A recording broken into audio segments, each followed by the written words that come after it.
TP-Link রাউটারটি setup বা configure করার জন্য আমাকে অনেকেই বলছে কিভাবে সেটআপ করব। হ্যালো ভিউয়ার্স, ভাদুরা নেটওয়ার্ক থেকে আমি আকাশ। প্রথমে যে কোনো একটি ব্রাউজারে এসে সার্চ করবেন 192.168.0.1। তারপরে দেখতে পাবেন এরকম একটা পেজ। এই পেজে আপনারা অ্যাডমিন পাসওয়ার্ডটি রাউটারে দিয়ে দিবেন। আমি আমার নাম দিয়ে 1 2 3 4 দিয়ে দিলাম। আপনারাও আপনার নাম বা যে কোনো কিছু দিয়ে দিতে পারেন। তারপরে নিচে লেখা দেখতে পাবেন লেটস গো স্টার্টে, এই লেখাতে চাপ দিয়ে দিবেন। তারপরে দেখতে পাবেন এরকম পেজ আসবে। এই পেজে আপনারা লোকেশন দিয়ে দিবেন ঢাকা। ঢাকা দেওয়ার জন্য আপনারা নিচে চলে আসবেন। এখানে নিচে কোথায় ঢাকা লেখা আছে, ঢাকা লেখাটা ক্লিক করে দিবেন। ঢাকা সিলেক্ট করার পরে আপনারা নেক্সটে চাপ দিবেন। নেক্সটে চাপ দেওয়ার পরে এরকম একটা পেজ আসবে। এই পেজটি হচ্ছে আপনাদের রাউটার থেকে অনুতে ল্যান্ড কেবল লাগা আছে কিনা সেটা দেখার জন্য আপনাকে এরকম একটি পেজ দিয়ে দিবে। আমার এখানে অনু থেকে রাউটারে ল্যান্ড কেবল লাগানো নাই, এজন্য আমি স্কিপ দিয়ে দিলাম। আপনারা চাইলে নেক্সটে চাপ দিতে পারেন, আপনাদের ওখানে নেক্সট লেখা আসতে পারে। আমার মতো স্কিপ দিয়ে কাজ করলে খুব তাড়াতাড়ি পেয়ে যেতে পারেন,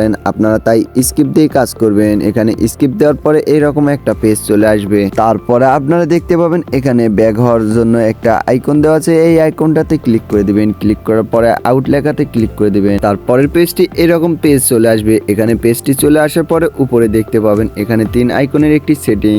এই সেটিং এ ক্লিক করার পরে আপনারা এরকম বাম সাইডে দেখবেন অনেক কয়টা লেখা চলে আসছে। এই লেখাগুলোর ভিতরে আপনারা দেখবেন ইন্টারনেট সেটিং এ একটা ক্লিক করে দিবেন। ইন্টারনেট সেটিংয়ে ক্লিক করার পরে আপনারা দেখতে পাবেন এরকম একটি পেজ চলে আসবে। এই পেজে আপনাদের এখানে ডাইনামিক আইপিটি আপনারা পিপিও দিয়ে দিবেন। এখানে পিপিও দেওয়ার পরে আপনাদের আইএসপি ইউজার নেম আর এবং আইএসপি পাসওয়ার্ডটি এখানে দুই জায়গায় দিয়ে দিবেন। আইএসপি ইউজার নেম এবং পাসওয়ার্ড দেওয়ার পরে উপরে দেখতে পাবেন এখানে সেভ লেখাতে ক্লিক করে দিবেন। যদি আপনাদের ইউজার নেমে রিচার্জ করা থাকে তাহলে নেট চলে আসতে পারে।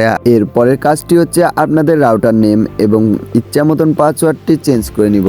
আবার চলে যাবেন থ্রি ডটে আসার পরে আপনারা ওয়্যারলেস লেখাতে ক্লিক করে দিবেন। তারপরে দেখতে পাবেন আপনার টিপি-লিঙ্ক রাউটারের মডেল নামটি চলে আসবে এবং টিপি-লিঙ্ক রাউটারের পাসওয়ার্ডটা এখানে দেওয়া থাকবে। তো আপনারা চাইলে এখান থেকে চেঞ্জ করতে পারেন। আমার এখানে ডুয়েল ব্যান্ড রাউটার থেকে 2টি নাম চলে আসছে, তো আমি এখানে নেটওয়ার্ক নাম হিসাবে আমি আমার ক্লায়েন্টের নাম দিয়ে দিলাম। আপনারা আপনাদের নাম আর নিচের পাসওয়ার্ডটা ইচ্ছা মতন দিয়ে দিবেন। যেমন আপনার নিজের নাম এবং পাসওয়ার্ড দেওয়ার পরে আপনারা উপরে দেখতে পাবেন সেভ লেখা আছে। এই সেভ লেখাতে ক্লিক করে দিবেন। আমার ডুয়েল ব্যান্ড রাউটার তাই আমি 2 জায়গাতে 2টি নাম এবং 2টি পাসওয়ার্ড দিয়ে এখানে সেভ লেখাতে ক্লিক করে দিব। রাউটার সেটআপ বা কনফিগার করার কাজ এখানে শেষ। এবার আপনার ওয়াইফাই সেটিং এ এসে আপনার নামের চাপ দিয়ে আপনার নিজস্ব পাসওয়ার্ডটি দিয়ে কানেক্ট করে নেবেন।